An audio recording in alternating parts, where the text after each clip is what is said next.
Okay, everybody, we'll get started here. There may be a few more streaming in the back, but we'll just get going so that we're on time with what we're trying to get done. First, I want to say thank you for coming out today to our coaches clinic. We've wanted to connect with the city of Winnipeg as a brand new team through the Sea Bears Summer Series, the Boys and Girls Club, things that David has done, David Asper. And then for our coaching staff, we really wanted to, kind of give back or present something that could be useful and helpful to people who love basketball in the city. So I'll quickly go through the coaches that are going to present tonight, and then we'll talk a little bit about what's going to happen, and then we'll get started. So obviously, Mike Taylor, head coach, general manager of the Sea Bears. I'm fortunate enough to put together a great staff here. Ryan Thomson, who he's working as the head coach at Lakehead, but he's been with me for the last 2 summers. He was, one of our assistants in Vancouver last year with the Bandits, and he was the first guy, as soon as I knew I was taking over here, wanted to get him here because of his expertise, his knowledge, and he's just a fantastic worker. So he's our assistant coach, assistant general manager. He'll be speaking last tonight with advantage drills, and that'll be on the floor. We also have Juwan Brown. Juwan is our director of player development, and I think you guys will love some of the player development stuff that he'll show you today.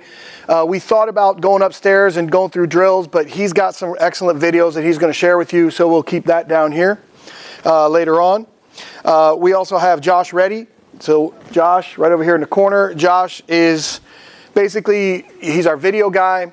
He does a lot of our team travel. He's team travel coordinator, and he's also involved with quality control, just making sure everything is functioning within our organization great. Josh impressed me so much last year with the Bandits. Again, the 2 key guys right away that I talked to David about we need to bring here as an expansion team, Ryan and Josh, and they've been great, kind of the backbone of our staff. And then we'll also have we call him Dr. William Gatchalian. So William was with Brock in the regular year, but I got to meet him in the BCLAs. He was doing the analytics for the Honey Badgers championship team last year, and we kind of stole him and brought him out here.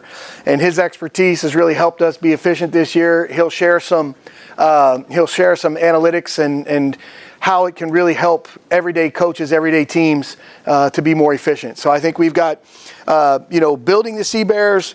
We've got the basketball operations, video and travel from Josh. The numbers that matter, basketball analytics from William. Juwan will do the Sea Bears player development, and then the advantage drills for offense from Ryan up at the top. So last year, when I was coaching the Bandits, we had a really good year. And we had a lot of turnover. We'll get into the roster turnover as I present. But shortly after our season, the general manager, Kyle Julius, and the president were like, hey, Kyle's going to come back and coach. So they said, you're welcome to stay here as an assistant. We like what you did. You're one of our guys. But if you want to explore some other opportunities, other options, feel free. So, I respectfully said, hey, I want to see what other opportunities are out there. And at first, Montreal and Edmonton and a couple of these other teams reached out immediately, and we had some good conversations. But the more and more we talked, Winnipeg became like the main target of, hey, this place can be something special. I talked with the commissioner of the league, Mike Moriali, and he basically all but directed me here. Hey, I know David Asper from his Blue Bomber times in the CFL. Winnipeg's a sports town. We think it'll just catch fire if you go out there. So with a lot of discussion, everything came together. And what we're going to present to you guys now are some of the key concepts and key ideas, both on the court and in terms of organizing the organization. So, coaching a team at a youth level, at a high school level, at a college level, the basketball side will be interesting for you. If you're in leadership positions, organization positions, you may be able to draw some of those things. And who knows, maybe sometime in the future, somebody in the room gets an opportunity to be a general manager of a CEBL team as the league grows and expands. So we'll take you guys through it now. The first thing, you talk about building a team, and you think about what are the main concepts that you believe in as a coach, that you really want to try to emphasize, and how do you structure it? As I talk to the Bandits guys, they're like, hey, if you want to take it easy, go to Montreal. That's an up-and-coming team. If you want to take it easy, go to Edmonton. They got a great structure in place. But what appealed to me about Winnipeg is the fact that we could write our own script. It was a blank canvas. How do we want to set up our structure? How do we want our process to go? How do we want our organization to run? And when we could put our blueprint together and put our fingerprints on it, this is, to me, what I thought was one of the most important things. So as I look at teams and jobs and things like this, to me it's really important, and I've learned this the hard way in different coaching stops in my career. You've got to try to match your values with ownership and leadership. When you match values with, let's say, the owner, David Asper in this case, and he's a people person that wants to take care of people and connect people, when you have these type of situations, then you have a chance to connect and do something that can last longer. If you're not connected on a values level, it becomes very difficult. The next thing that I thought about was build a quality staff. I know I'm not going to be able to do this all alone. I know I need a lot of good people filling different roles. And again, this is immediately where I went to the people that I trusted. Ryan earned that trust last year. Josh earned that trust last year. And I'm saying, hey, we got a chance to build up something. We got a chance to do something special in Winnipeg. Let's go. So it all kind of worked out. The pieces that filled in around it, same type of idea as building a team. You try to get people who bring different talents, different qualities, different abilities, and piece them all together. And a lot of times it's better if everyone's a little bit different, because then the roles kind of fall into place. Again, we wanted to build a team of pieces that fit. So we had an idea of things, and we'll talk about it when we get into the roster part of this presentation. Last summer, we learned a lot about the CEBL, what is successful, what gave us problems, and we tried to build a team of those good strengths, those advantages, but with players that fit together. And obviously that really went a long way in terms of helping our team chemistry. The other thing is build a team of 20-game CEBL players, meaning guys that are going to be here. If a guy's a talented player, but he's going to be in Summer League, we want guys that are going to be here. If a guy, you're just waiting till the end of the season to play the last 5 games to be qualified for the playoffs, we don't want that. We wanted guys who are going to be part of our team, that they could learn together how to play, and that they could grow together through the experiences, the ups and downs on the court in the season. And then the last part was connect with the city of Winnipeg. So ultimately, you talk about the Sea Bear Summer Series. You talk about a night like this. We wanted to try to build a connection. And the connection with the city, again, the city had big love for the Sea Bears right away. Coaches just showed me in the coach's office the post that went out today about the top 5 all-time single-game attendance record in the CEBL. We got the top 5, and there's about to be a new one on Saturday. And there's about to be a new one in the playoff game. And that's from the city, right? We can't control that. That's the love from the city coming at the Sea Bears. This is a sports town. It's a sports city. Big league city. NHL's here, right? The Jets, the tradition of the Blue Bombers. Winnipeg has been missing basketball, and this is the missing piece that we filled in. That look at the passion that all of you guys have. Everybody here in this room loves the game, interested in the game, and now there's a pro team in the city, and this is where it's just kind of caught fire, and we're so thankful for that. So we'll keep moving here. Again, you look at some of the staff. Guy that's not here tonight that's been really a great addition is Mike Rainbow as well from the University of Winnipeg. Had a great run this year with his team, but he also has been a lot of fun to be around. We've enjoyed him a lot. He's contributed a lot. He got off the schneid on the last road trip too. We got a road win with him. So yeah, that was happy. We were happy for him. So again, for coaches that deal with the staff, this was our staff structure. Again, you can see the operations here. I like to have a flow chart so that everybody kind of knows where they are, what they're doing. Again, you can see Ryan's job and responsibility, assistant coach, assistant general manager. Then you see on the other side, the sport performance. This has been fantastic with Sport for Life, right? Kelly Chambers has done an outstanding job as our trainer. And then Jeff Wood and his people, they've done a great job, working in with our guys every day, strength and conditioning and things like this. So Sport for Life has really made a big contribution to what we're doing, our success this year. We really appreciate it. But now you can see our coaching staff here, Juwan, Josh, William, Mike, and then, down at the bottom, we have a few of our operations interns here. We'll get to them as we go into our staff stuff. But I like to have everything on a clear picture so that there's no questions. People kind of look at, hey, this is my area. This is where I am. This is what I'm doing. And I think these guys have all bought in and done a fantastic job. Our staff, it's been fun to work with, and they've really produced. Again, Sea Bear staff responsibility process. Pre-game, you can see the opponent game prep, the individual development, post-game analysis, Sea Bear self-scout. I like to have, and this is mostly with Josh, just the CEBL opponent library. We try to have eyes on every game. We try to watch what our opponents are doing all the time. And then, the scouting reports. Again, Ryan has done a fantastic job with our scouting reports, Juwan as well. I also like to have a defensive teaching video and an offensive video library, so that you have all of your information documented in a video, sharing with your team, sharing with your players when necessary, and then a drill video archive. And a lot of that is, Josh throughout the summer working hard to keep that stuff updated. Again, you get a new job, you're looking at a new situation. How do I structure it? This was the first thing that I did. I kind of typed up, all right, video, player development, analytics, strength and conditioning, athletic trainer, scouting, and you start to write down the things that you want and what's important to you. So this was the first thing I wrote down, and it eventually developed and evolved into what you saw earlier. Again, the thing about our team, people see genuine, really, really good chemistry amongst the guys. And again, I think a lot of it is the commitment of our staff and our team to the players. But they've kind of grown together, just coming together in mid-May. They've really come together a long way, and I think that's really contributed to our success. A lot of that has to do, I believe, with, my philosophy is fun with discipline. Again, I like to let people be who they are. And as people are who they are and genuine, you kind of get to know. And it's like anything else, your family at home, you have some conflicts, you have some issues, you have some situations that you need to work through. But this is the skill for a coach in terms of reading the team. You read the team. Is the team too loose? Are they having too much fun? Well, that's the time for the coach to put in some discipline. And we talk about discipline. Discipline's not a bad thing. It's a good thing. We know that. But we want to create a positive team-first environment.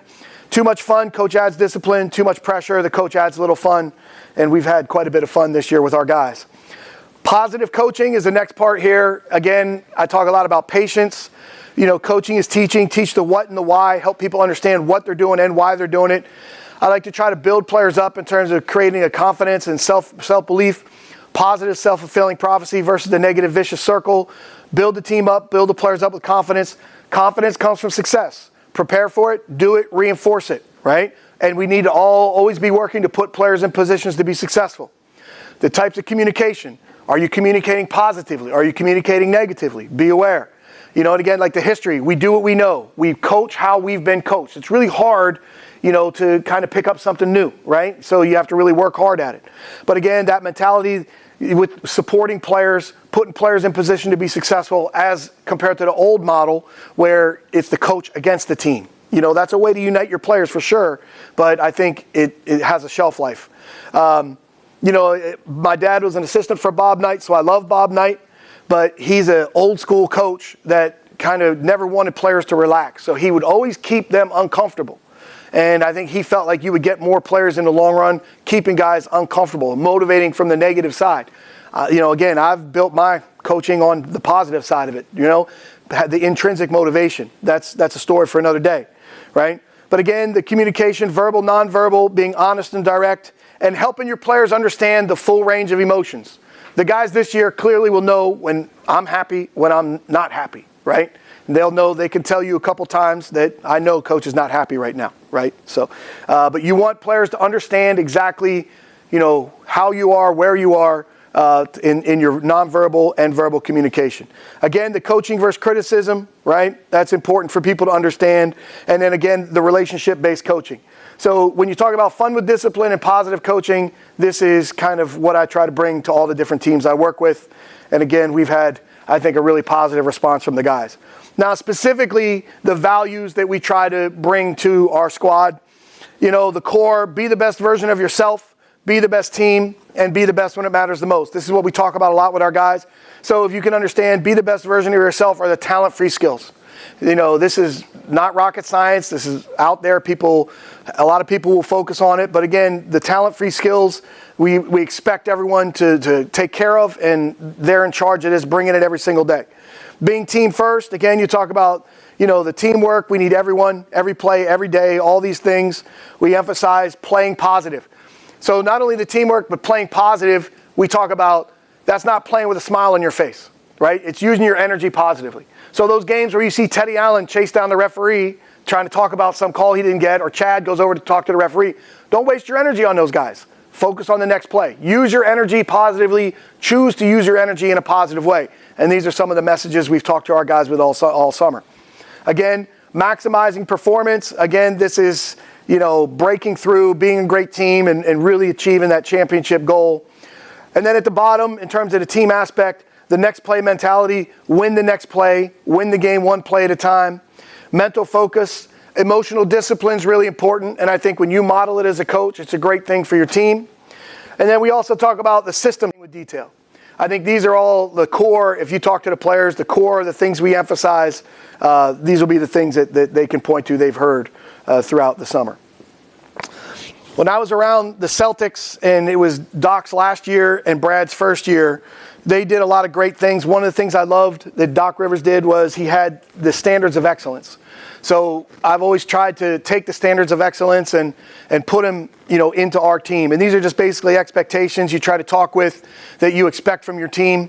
In our first meeting of the season, we go through the next things you're going to see, but the first is the standard of excellence. And you can see teamwork, professionalism, no personal agendas, professional respect and communication. Think of the now only. The one way is the Sea Bears way. Be an efficient team. Be a team of execution. Never have a bad practice. The responsibility of committing ourselves and holding ourselves personally responsible and accountable. Trust and no excuses.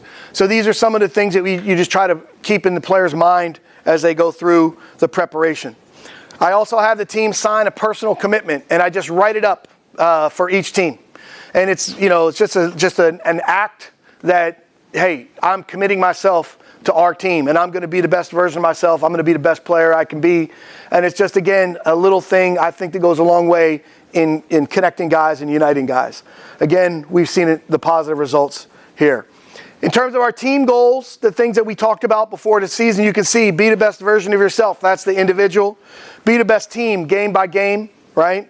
You're not always going to play your best, but you want to put yourself out there the best you can.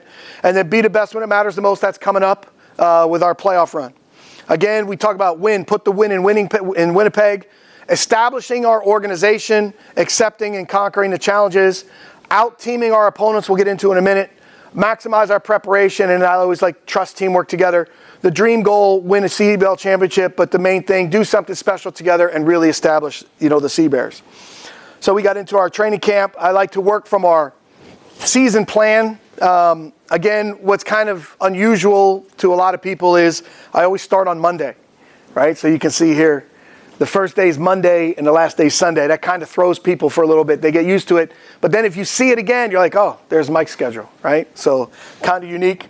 But this was our detailed plan in terms of starting it off in May.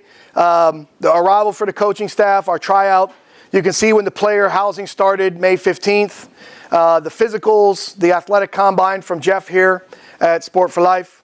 And then our training camp practice is open. So we had basically, 7 or 8 practices, and then, we're right into it. We felt like on the 24th of May, that was basically game prep for Vancouver. And, of course, the memorable May 27th first home win against the Bandits. The Sport for Life Center has been fantastic as a home practice gym for us. It's got everything we need. The players they have so much good care, and they're able to have access to so many good things here. We appreciate it. They've been such a great host, and they've really made a great contribution, as I've said, with Kelly and with Jeff and their people. So again, our training camp, as it started, we didn't really know what we were getting into. We were hoping to kind of build it up. And, on a daily basis, these are kind of the things that we would look at. We would have player arrival at 8:30, preparation. We would have a meeting. And in training camp, it was system installation, team building, game preparation, game analysis in the season. We like to start our practice from the meeting room with a walkthrough. And most of the time in the preseason, it's defensive stuff, walking through your defense and walking through your coverages. Now in the season, it's game preparation. How are we guarding Edmonton? What are we going through? And again, the guys who run that, Juwan has the opposing offense, so he'll set up the offense. Ryan has the opposing defense, and these guys have been fantastic all summer in terms of really helping the guys get a clear picture of what to expect on the floor. At 9:45, we have a warm-up, which would be directed by either Jeff or Matt from here at the performance lab up on level 4. or level 3. And then, you know, our practice, end of the gym time, you know, that's when things start up. Our coach is working hard, the rehab, everything like that, just whatever people need. We haven't had too much need for the gym time in the evening, but it always is there for us when we need to. Maybe we give the guys a day off. But you can see it started a little bit earlier. I do have to be honest, though. Megan has done a great job in terms of finding ways for us to stay in the gym till around 1 or 1:30 every day. So we kind of push it back. We haven't been starting as early as we see on this paper here. We've been taking care of the guys, and that's because of Megan in the back. You know, she helped us out a lot.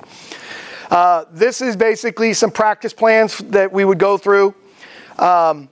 Again, you know, you can see the 9 o'clock team meeting or 10:30 a.m. arrival at Canada Life. Obviously, the walkthrough in practice 1, the first one of the year. After our warm-up, we like to go into 2 teams, and that'll be run by the coaches. They'll go through, you know, whatever we want to work on that day. One I like to have offense, one I like to have defense. In training camp, we had 3. Mike Rainbow ran the other. And you can see just some of the defensive things that we worked on. Then our offense, a lot of shooting in training camp. And then basically at Canada Life in the season, this was walking through how to defend Vancouver before the game, and then our drill 55-50, we defend their team, we get our game plan together. So these are some of the things that we look at as we go through practice. Now we'll shift gears and we'll look at a little bit of building the Sea Bears in terms of general manager standpoint, okay? So we talk about out-teaming our opponents, and this is from the earlier team first, play positive, next play mentality, communication, emotional discipline, mental focus, system discipline, and play with detail. All of these things we try to touch on continually in little ways, right? So these are things that we talk about before each game that we want to do, and we want to have better energy and outplay our opponent. We not only outplay them, but out-team them. And then you talk about Sea Bear ball, right? I spent a lot of time with Jay Larinaga, you know, Jim Larinaga from University of Miami's son. And when you talk with these guys, a lot of the things they like to do, Coach L has the 10 commandments of basketball, whatever he has in terms of his style of play. And what they like to do is put it all on one sheet of paper. So I would challenge all the coaches here, think about your philosophy, think about the way you like your team to play, and try to fit it in on one sheet of paper. So this is ours, and you know, this year, Sea Bear ball. So you can see, let's start with, we control the defensive boards. It goes down to, we'll run for layups and threes, we'll pressure the rim and attack the paint, we will move the ball, we will execute our defense with precision and detail, we will play with teamwork for great shots, we will attack the offensive glass with floor balance, we will set our defense, we will pressure the basketball, we will shrink the floor, and we will win with team defense. And you can have all of your coaching details and coaching points right in there. And I think it's a great thing for you to really become efficient. Like, this is really important to me. And, you know, how do I work in all of these things together? So I would challenge you. I think it's a really good exercise for you. And it kind of helps you stay focused. Like, this is the primary things we need, places we need to spend our energy. So you have an idea. Our defensive system, again, on one page. Again, you starts with our defensive discipline, basics, transition defense, the main coaching points, ball pressure, defending one-on-one, team defense, on and on. Again, these are the main coaching points for our system. Simple, clear, structured, and we operate from within those things throughout the season. Again, the offensive system's a little bit more complex. You're not going to see the X's and O's. You're just going to see the play calls. But what you see here in terms of depth of system, the base offense is above the blue line. The depth of system is below the blue line. So when you start teaching these plays, you have the main action up top, you know, let's say wedge, and you try to go into wedge punch. We also have action, ball ahead, wedge flare, wedge split. And what I love about what we do, with a system, you can kind of fit what your personnel is. So from wedge, for example, this summer, we've run wedge or wedge punch. That's basically it. We've run single 2 and 3 is basically the same thing, on and on. But you kind of pick out what plays fit your personnel. The same thing from our set plays in the half court. The 10 series is basically pick and rolls, 20 series, 2 guard front, 30 series, a hawk cut. We haven't run much this summer. 40 series is our diamond horns, the horns pop action, loop in 60. 70 is a guard horns, flex. We haven't run a whole lot. 80 series, we've run quite a bit, especially with Simon. And then zipper. We've been running zipper a lot with Teddy on the second side. But you can see there's lots of actions, lots of options to choose from, and it's basically just picking out the actions and set plays you think are going to be good, attacking your opponent, but also for your team's personnel. And again, the last part of our offense here, the base part above the blue line, below the blue line, just a bunch of things to choose from, depth of system. And again, if you have a team, we'll talk about it in a little bit, but if you have a team, you're changing players all the time, you can't get to a depth of system, right? You can't, guys need to know how to play together. They need to know how to play in structure. And if you have constant turnover and constant roster change, you can't get to that depth of system. So again, now this is the next point in terms of GM, general manager, characteristics of a championship team. And this is from old school NBA. They did a study on what are the characteristics of the teams that win the NBA championship. Defensive identity, they're physical, they have star players, there's go-to scorers in the half court, and there's 3-and-D role players. So when we started to build our roster, put our roster together, we started to think about these things, right? For example, something as small as in Vancouver last year, we had a couple small point guards, and we felt like that gave us some difficult matchup situations throughout the summer. And one of the things we wanted to do was have a bigger guard. And that's how we landed on Glenn Yang. And Glenn has been excellent for us this year. I don't know how many people realize he's learning the point guard position, right? He's kind of new to the point guard position, but he's done a great job of organizing our game and defending. His size at the position was really important to us as we built the team. EJ Anosike, Chad Posthumus, big physical players in the front court, right? Star players, Teddy Allen. You have that guy, that go-to guy that can really score. And then 3-and-D role players. Everybody will talk about AJ Hess. He's a great shooter. I'll take him shooting a little bit lower percentage, but defending and rebounding like he has this year, he's played both ends extremely well. So we're really happy that we've hit on a lot of these championships, characteristics of a championship team. Now you start talking about building a winning team. What do we need to do to emphasize to build a winning team? A winning team always establishes a team identity. What is your team's identity? I think a lot of teams that don't know their identity, they're floating. They're kind of trying to figure it out. But the teams that know their identity can play to their identity and have success. A winning team creates winning habits. It's efficient and balanced. It simplifies the game, makes it easy. It always believes in itself. It stays positive. And those two, coaches and coaching staffs, can really help, right? Help your team have confidence, play with confidence, believe in themselves.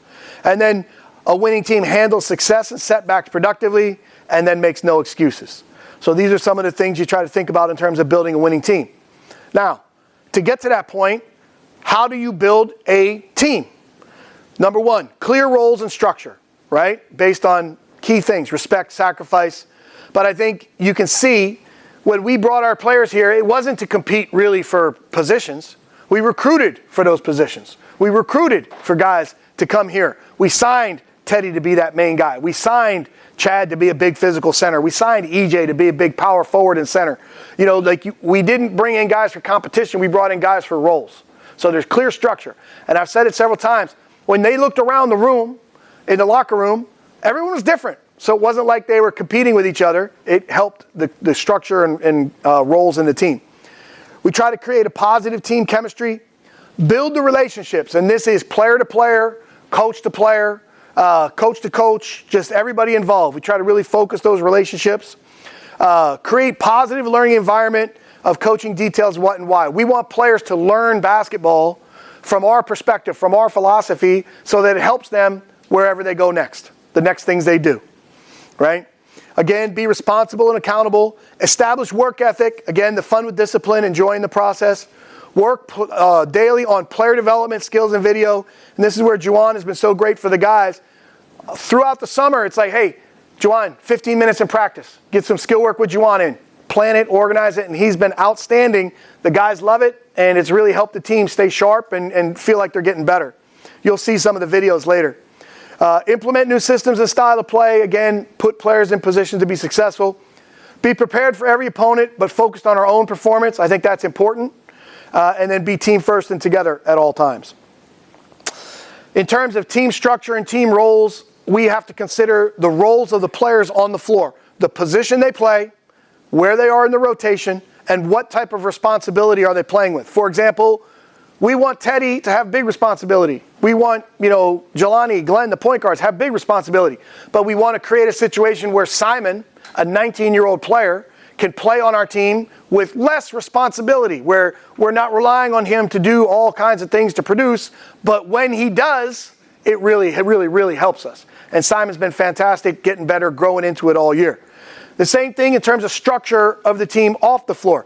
Who are your captains? Who are your leaders? And then what is the chain of command? Who's coming to talk to the coach? Are they all coming to talk to the coach, right? Who's coming, how do you handle these situations within the team? So I think you need to think about not only the team roles, but also the structure of your team. The next point to team building a mentality, team first mentality, everything for the team over yourself. Win what's important now. Win the game one play at a time, next play mentality, be the best team. These are some of the things that are really important for our mentality. Again, we talk about building as a general manager. Now we start talking about the CEBL, the rules. We're allowed to have 10 active players. You have 3 import players, which are non-Canadian, 1 international player, non-American, non-Canadian, cannot be a dual passport guy. You have 6 Canadian players on your roster. 1 is a university sport player, U Sport player. Again, we get them through the draft. That was for us, Simon and Tyler Sagal. And each game, there's 4 inactive players, practice players, which will demonstrate that in a little bit. We'll show you what they are. Each week, the rosters have to be declared. And again, this was Megan from the office. She did a great job staying on top of the salary cap, staying on top of the rosters. We were allowed 7 total transactions. I think we officially used 1 because we had to activate Shane to come off the suspended list. And we put him on the suspended list because he started the season in Qatar. He had to finish his season there. And we wanted him to get all his money, right? We didn't want him to come back and be like, hey, we wanted him to finish it. So he finished it out and joined us midway through. You can get a commissioner's exemption for a unique situation. And then there are some teams that will have a grace period of 2 weeks that do not play with a U Sport player. You may see that around the league a little bit. Here was our training camp roster again. What I like about it, we hit our goals in terms of the players that we wanted, but we also, got a lot of Winnipeg feel in it, right? I think that, Mike Rainbow helped us tremendously with his University of Winnipeg guys. Sean Moranin, Ryan Luke. Donald Stewart was with us until he started an internship at the Winnipeg Free Press, which was great for him. So we were happy to see him do that. But then we picked up Mason Krause. Mason's dad's here tonight. Mason's been really good for us towards the second half of the season. He's been excellent. And we want to try to give back to the programs here in the city, create a great connection, with Mike and Kirby, and build for the future. And I think that's what we try to do with these guys from the University of Winnipeg and University of Manitoba. Again, our inaugural roster, you can see some really good depth there. I want to add, we brought in Ryan Wright for a big body in training camp, and he was excellent. He left the team in late June to pursue some professional opportunities. But he was a really great veteran to have around in our forming stages this year. You can see our team, the Canadian players, Chad, Shane, Michael, Glenn, and Steph. All of them have really impacted us throughout the summer and helped us. Import players, Teddy, EJ, AJ, again, they've been really productive as well for us. That's why I think we're successful. We've had good production. Jelani is a really dynamic international player. And Simon and Tyler are U Sport.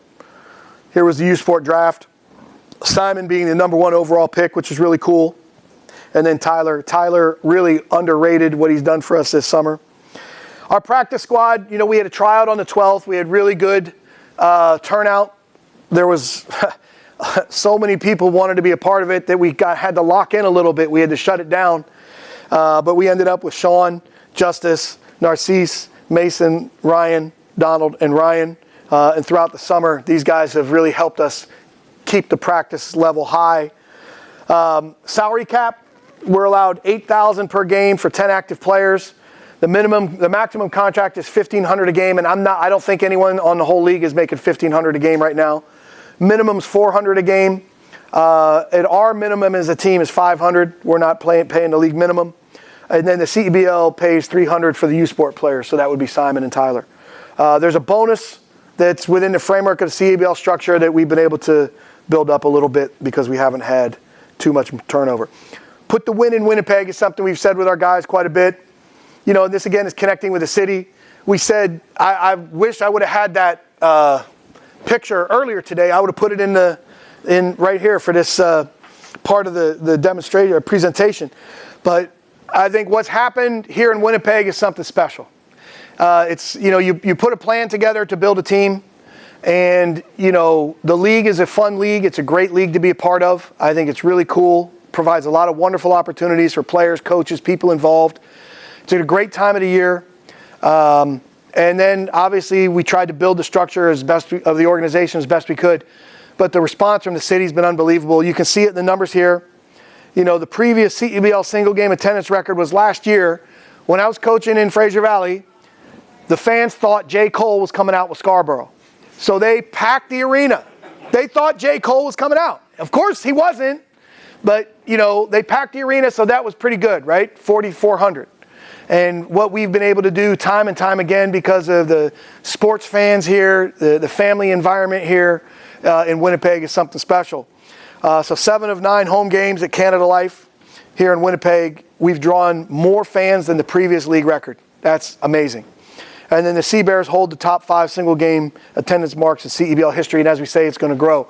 So we're really proud and we're really thankful. We're, you know, that's the part you can't ever, you know, expect. The response from the city and the fans that have come out and how much fun everybody has at the games.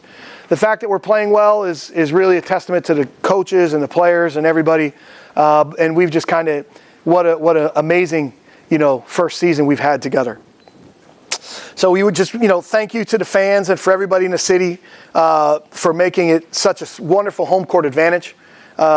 And I think all the people like yourselves that coach basketball, that love basketball in the city, it's something special. Hey, we have a team we can be proud of. You know, it's something to build. Now, how do we get to the connection? The connection with Winnipeg, again, the local talent on the roster. So the local talent being Chad, our first overall signing. Simon, our first U Sport draft pick from Manitoba. Again, I think that allows the city to connect with the team. Like, hey, Chad, I know Chad. Hey, Simon, he played great for Manitoba. Man, let's go watch him play. So you have that great connection with the local talent. The local talent on the practice squad, and this is building the depth of our program, the depth of our team for the future. Connecting with Manitoba, connecting with Winnipeg. Justice Elaine played in the first game. He's been blue collar and a worker and a great team guy. Sacrificed a lot all summer. He's been first class. Sean Moranin, again, these guys have done good. Sean has a little ear issue that's slowed him down a little bit, but he's also been great to be around. The connection with the University of Winnipeg, again, Mike Rainbow has been outstanding. Kelly has been outstanding. And we has really done a lot of great things to help our coaching staff as an intern. The connection with the University of Manitoba. Jelly Joe is not here tonight, but we all enjoy Jelly Joe. Jelly Joe was recommended by Kirby Shep as he's one of the managers, student managers for him. And he's been great. The guys love him. He's been really good. Caitlin Lloyd has helped out. She's also from the University of Manitoba as an assistant trainer. So she's been great. And I couldn't figure out where to put Ian on this list. So Ian's here as an intern, but Ian has done so many things to help our coaching staff, and just generally, it's been great to have you be a part of everything. We appreciate everything you're doing. So again, we've connected really well, I think, from a coaching staff and team standpoint with the city, and I believe that goes a long way with, you know, people saying, hey, this is a good team. It's full of good people, and they're trying to do the right thing for the situation. The management, Jason Smith and Megan, and when we first started talking about how we're going to connect with the city, one of the first ideas that came up was the Sea Bear Summer Series. And it turned out to be, I think, outstanding. You know, we did the first one at the University of Winnipeg. It was for ages 9 to 12. Sport for Life was 5 to 8. And I want to say Ryan had some great experience of running camps for young kids at Lakehead. And he brought in some games, kids games at camp. And we ran these kids games with the young kids, and they had so much fun. And, you know, it's like you want to put together a camp, but you're doing different levels and different ages. And I think that was one of the best things that I saw this summer was how those young kids really responded. The older kids started to come at the University of Manitoba, and that was nice for our Manitoba guys like Simon, Mason, Justice. And then the Sport for Life Center, we had one last one for the older kids. And then finally, we had a Big Brothers and Big Sisters Day at Canada Life Center. So we've done a lot for free. We've done a lot just to try to connect with families and, give kids an opportunity to be around our players. What made me really proud about the whole situation was how the effort our players gave in terms of, spending time with the kids and connecting with the kids and having fun. I think it couldn't have gone better, and I'm really thankful. I think that went a long way with connecting with the city. You see some of the pictures here. One of the big hits at the University of Winnipeg was playing one-on-one for the little kids against Churchill, so that was pretty cool for them. We had a lot of fun with them, and it was, I think, just a really good thing for the city. We had Ball Like a Bear program where teams could bring their teams and play on the Canada Life floor. So that was also another way to connect. And then the Boys and Girls Club, David Asper he made a donation to them, trying to help the kids there. Did a great job, portions of the 50-50. Ticket donations, and then the Special Olympics. So there were quite a few community initiatives that maybe went, let's say, unnoticed from the team here in the first year that I think were really positive. And in general, I feel like this was just a really special first season for us. We obviously want to try to finish it in a great way here with a great playoff run. We'll see how far we can take it. But in terms of, a team that did not exist in November and started to come together in December and January for where we are now, I think it's come a long way fast, and it has potential to have a great foundation.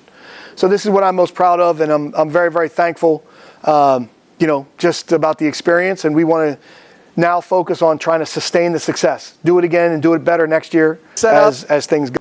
So Josh has spent the last few college basketball seasons at the University of Victoria. He'll get a chance to tell you about that.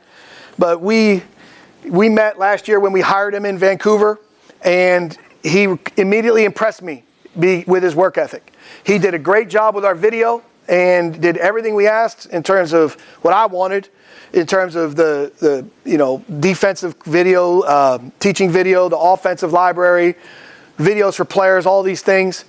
But what more than the video stuff was all the little things he did for our team and our staff.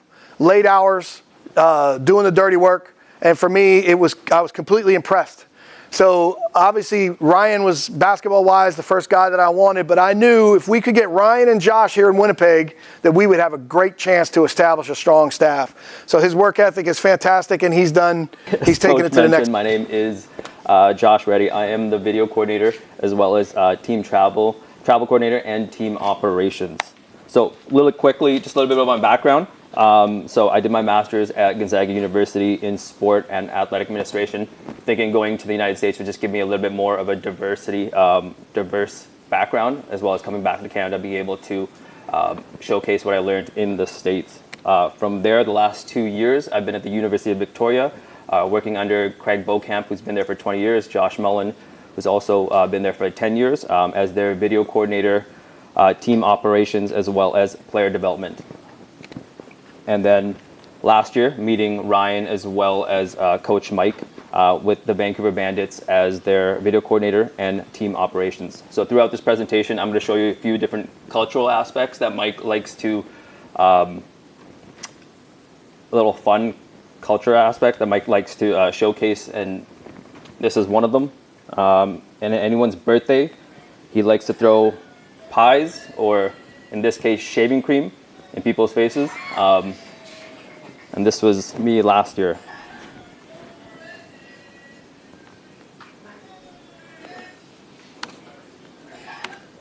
And then my current role with the Winnipeg Sea Bears is the video coordinator, team operations, and travel.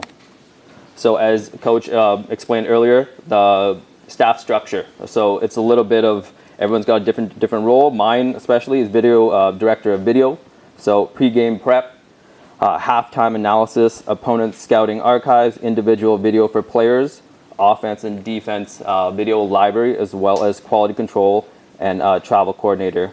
And at the bottom there, it's as well as managing and coordinating our basketball operations interns, as well as helping them assist all aspects and areas on and off the court. So as he also mentioned here, so Sea Bear staff responsibilities. So as you can see, I have my hands in a little bit of everything, coming from pre-game, post-games, development, library, archive. This is a part of that quality control. The responsibility to make sure that we live up to the standards and of Coach Taylor.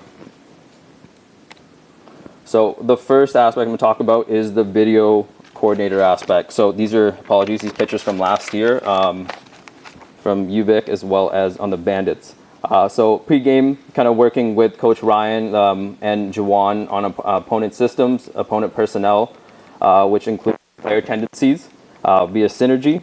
So halftime analysis using either Sports Code or NAC Sports, depending on what's more efficient. Especially last year, Coach gives me about 3 or 4 categories that he wants to show at halftime. Starts with pick and roll coverage. From there, transition defense, offensive rebounds, and good system execution. From that, depending on how the game is going, and what Coach wants to highlight at halftime, I find about 4 to 6 clips, about 2 to 4 minutes, to be able to showcase that to the players and help illustrate the adjustments that we make visually. From there, we have individual film breakdown, which sometimes includes, like I mentioned earlier, those cultural aspects that Mike is trying to create. A little bit of a lighter side. So I have a couple of the clips that I've clipped to kind of start presentations, especially film studies. A dunk from Chad.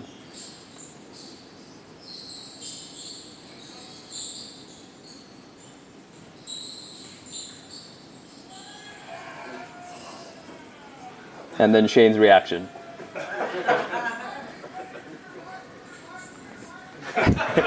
So those are like individual clips, and then from there we also have the offensive, defensive teaching libraries, as well as drill playbook, and everything is housed on our Google Drive. So in a sense, this is kind of how it looks like.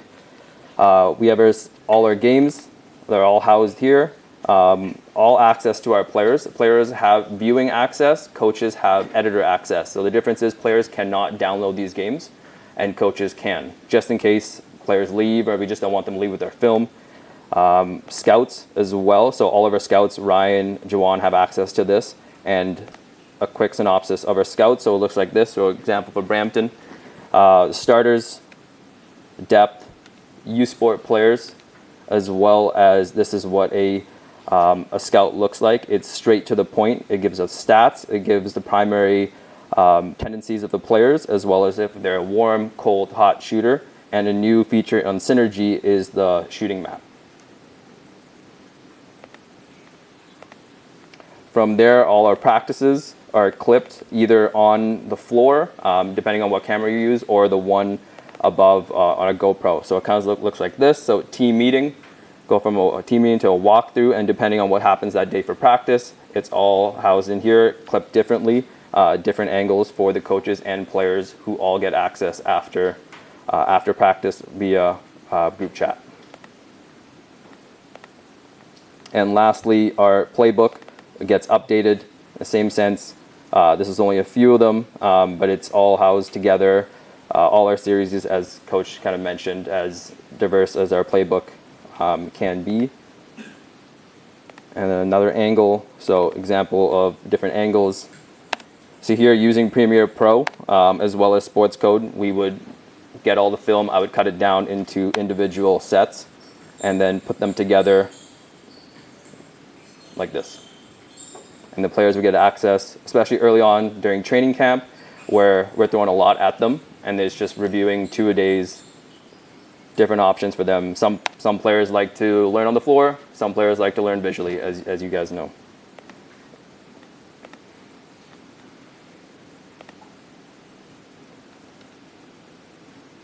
All right, so the video software we use is Sports Code, as well as NAC Sports is what I used at the University of Victoria, and as well as Synergy for player tendencies. So I'm going to switch to another computer here, but showing you my coding, how it codes. It's very simple for us. We try to keep things very easy. So on the coding, you're looking at offense, under the umbrella of offense, offensive set, what that set is, a make or miss result.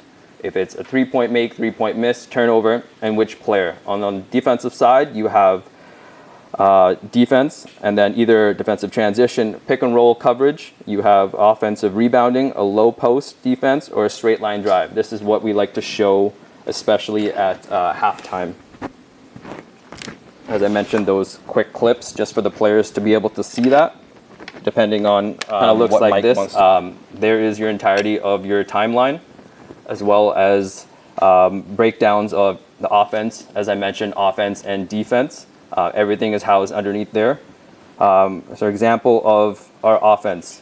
So under the tag, it would be umbrella of the offense. From there, the set, make or miss, and the result, and the player. And that's your tag and the play. So let me just show that.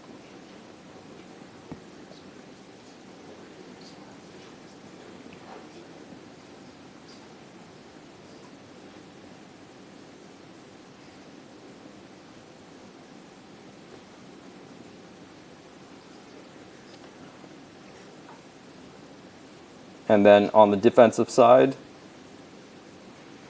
a little bit more simple, but the same concept: defense, transition defense, offensive rebound. So that's clipped under that. So all these clips post game go to either Ryan or Juwan, and they get a little bit more specific and into details for our film sessions.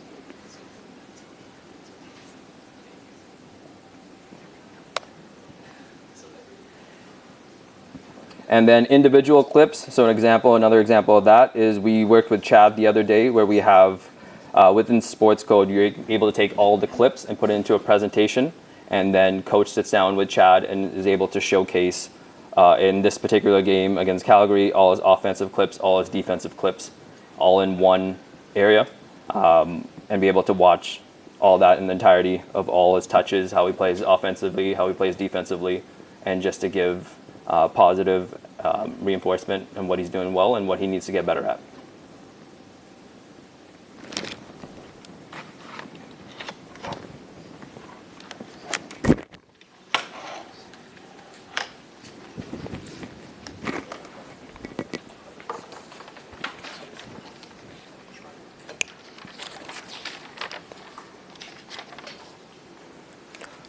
The biggest difference between Sports Code and NAC Sports, NAC Sport is a lifetime membership. So once you buy it, it is yours.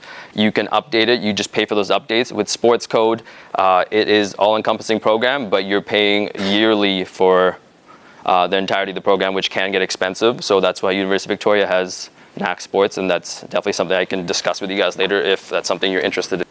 Next, so is the travel coordinator aspect of that. So there's a few different parts of this. So the main thing is being able to organize with our team manager behind there, Megan, who has done a wonderful job, as Coach Mike over there has done a wonderful job, and has been a key aspect of behind the scenes for this success of the Sea Bears.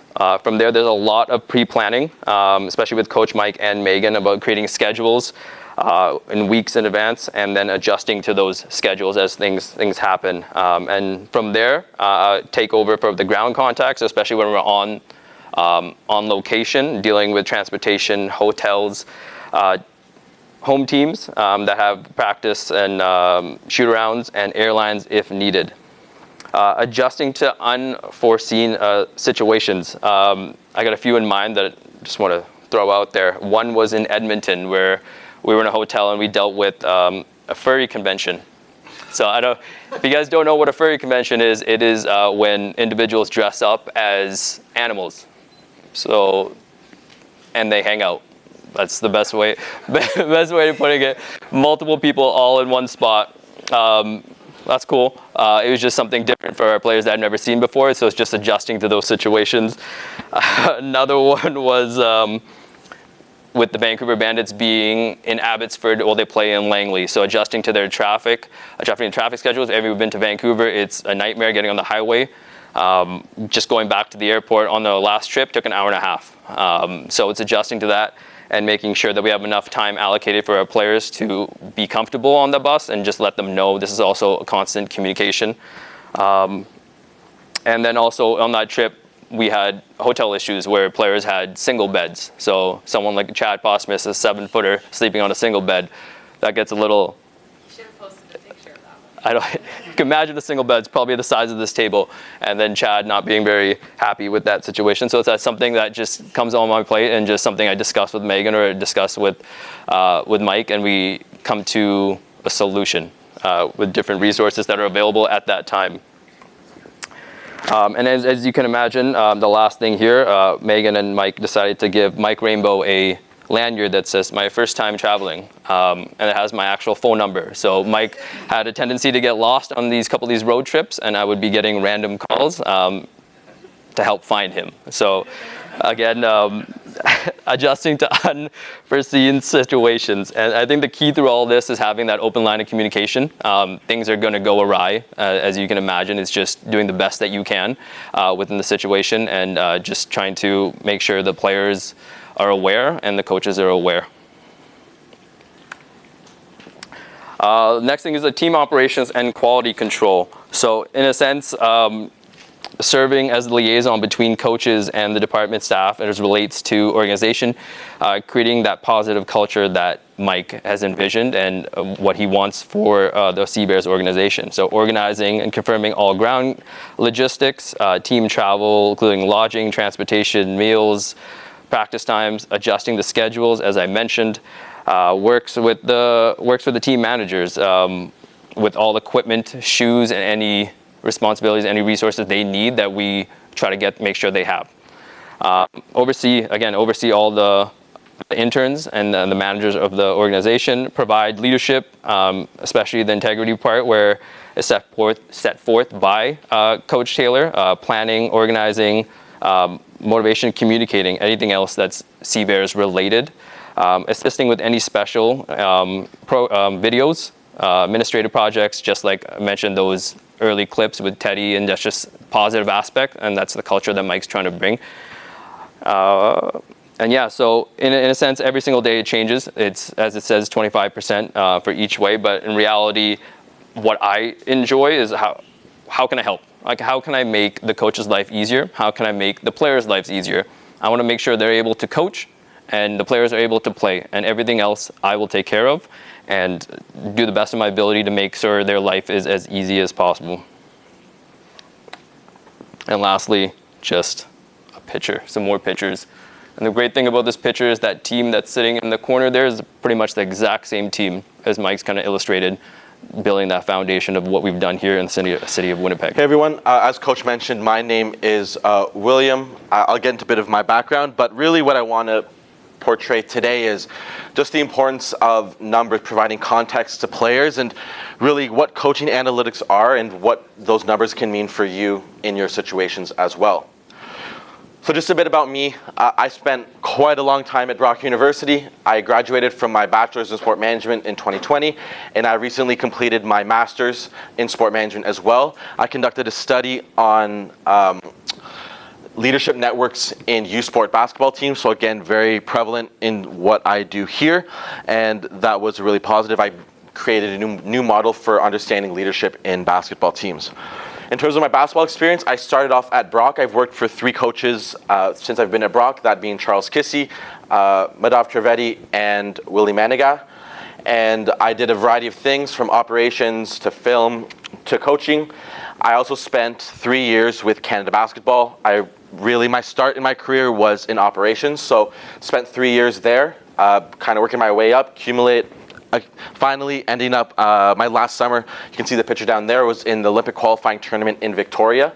So that was a lot of fun, especially during COVID times. There wasn't much basketball going on. And then, as Coach alluded to, I was with the Hamilton Honey Badgers last summer, and we ended up winning the CBL championship, which was great. I've also done some freelance work, first with the Taoyuan Leopards in the T1 League in Taiwan, just cut some film for them, did some numbers. And then with the London Lions, as Coach mentioned, with my former coach, Ryan Schmidt, in the BBL and Euro Cup. So really helping him out there, trying to kind of broaden my horizons and getting as much basketball as I can in a year as well. So in terms of what I do, as Josh mentioned, Huddle Sports Code is kind of an all-encompassing software. A lot of teams use it, individuals use it simply to tag video, come up with matrices, and provide video to teams, provide playlists. What I do is as I build on that and I script windows. So Huddle Sports has the ability for you can script windows, and it essentially works in the same way as Excel.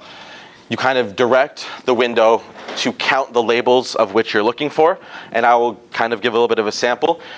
And so all of the reports that you will see today, I coded myself. It was actually a COVID project for myself. At Brock, we had the 2 licenses still kind of going from the year. Obviously, COVID kind of interfered with everything.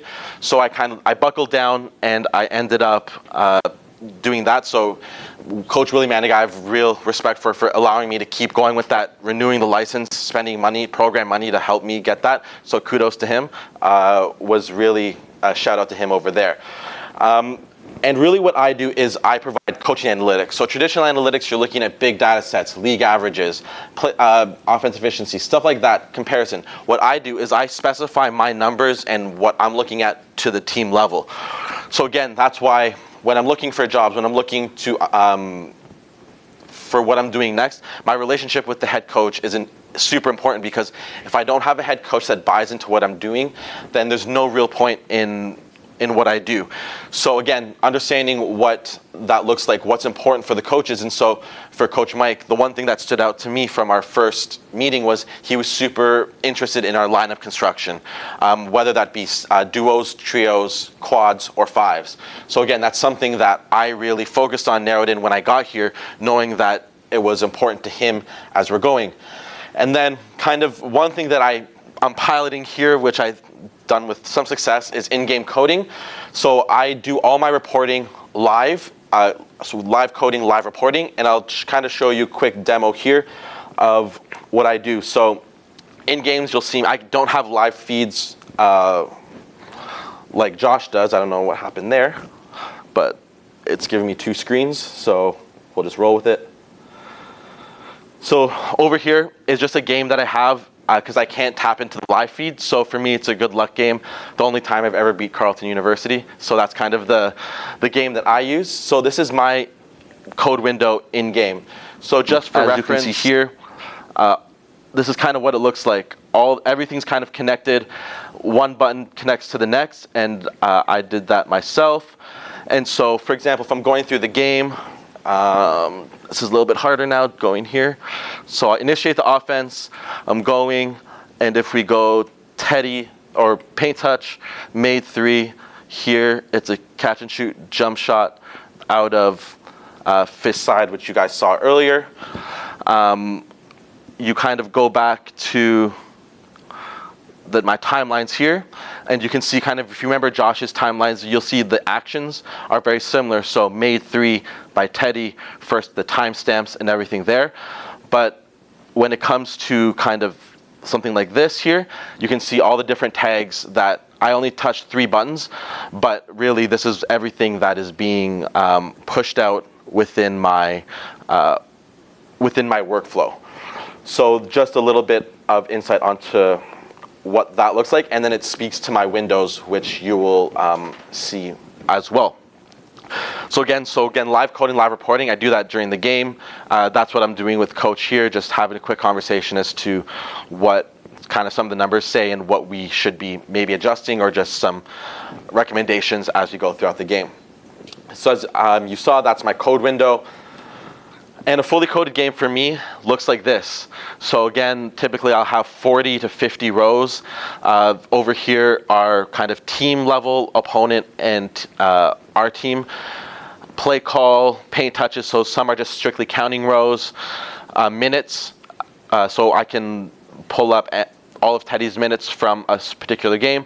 And then each unique lineup, we can kind of look at the film and see, you know, a big thing for my thesis and what I did was I did a mixed method study. So I paired qualitative and quantitative methodologies.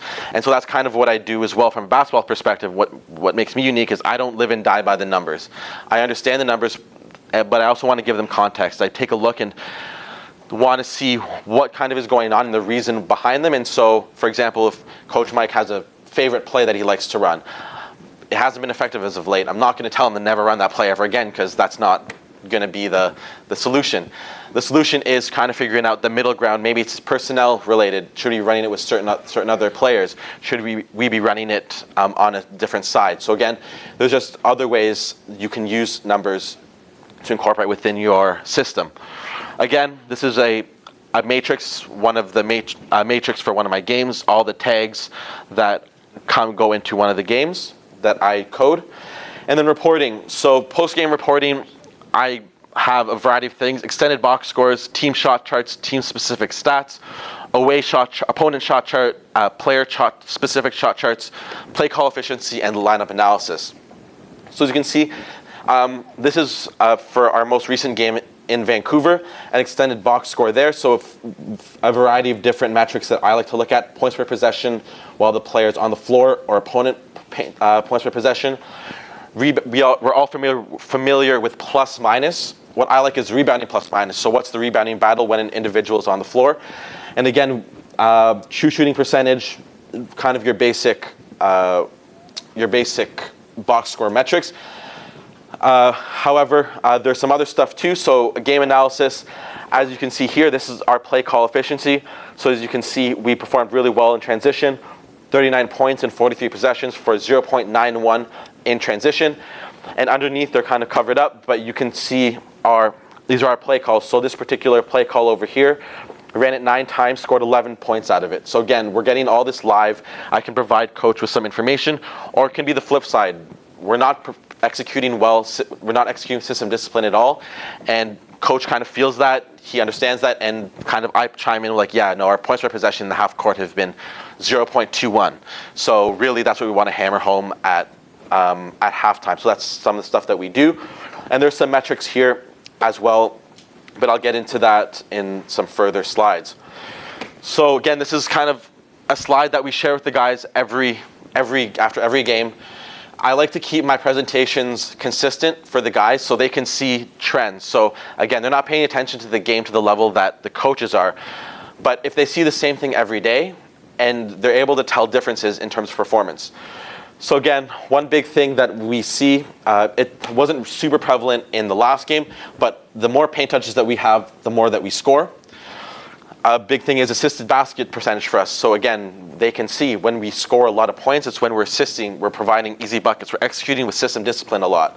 Assisted misses is a stat that I like as well. It's the number of misses that you had that would have otherwise been assists if it wasn't a missed basket. So again, it just proves that we're taking good shots. So again, we were taking some pretty good shots in that Vancouver game. Typically, it's been down at about 30 to 35%. So it was up about 5 to 10% in the last game. The one stat, again, some of the guys, it's a little bit of a joke, but it's serious as well. Paint touch threes. So what I found, in something that we tracked in Hamilton that I kind of brought over here, was that paint touch threes, when you get 2 feet in the paint, kicking out, or it doesn't have to be a kick out, it's when the ball hits the paint first, we shoot a better percentage than we do on non-paint touch threes, whether that be a quick push ahead to a shot, a quick dribble down, stuff like that. So for the last game, we were 8 for 15 for 53% on paint touch threes, and we were 3 for 31 on non-paint touch threes for 10%. So again, the importance of understanding those numbers, quality shots, executing with system discipline. And then for the season, it's not always that drastic. Typically, it's about 40 to 45% on paint touch threes and about 20 to 25% on non-paint touch threes. Again, we're not looking to take away creativity or guys' shot creativity in that sense. But again, it's understanding what are good shots, and you'll see in a little bit when we get into the player-specific stuff. And again, below, the more passes that we make, the higher efficiency. So the third quarter, our highest passing at 38 passes for 1.32 points per possession. Again, we just want to execute efficiently and playing within our system. Again, another one of my windows, looking at the types of shots that we're getting. Our shot distribution, where we're getting shots from, and where we're hitting them at what rate. So for example, in the last game, the message to the guys was, we're only taking 20% of our shots around the rim. We need to keep pressuring the rim. We're not hitting as many threes. We want to keep finishing. And then again, we're only finishing at a 50% rate around the rim. So again, we're not going to the rim with as much vigor as we would like to. So finishing, not looking to get fouled. Again, this is stuff that we preach on a day-to-day basis and from a game-to-game basis to remain consistent with the athletes. An away shot chart. So this is how Vancouver shot against us last game. And so I would love to take credit for it, but it was actually AJ Hess that came up with the saying. Mine was a contest a day keeps the L's away. You know, they call me Dr. William. It's a doctor thing. But AJ piped up in the meeting, put up his hand and was like, hey, how about a play keeps the L's away? And I've been mad ever since that I didn't come up with that. But that being said, one thing that we take a lot of value in is contesting shots. What we found is when we contest 70% of shots, we hold teams to really low scoring quarters.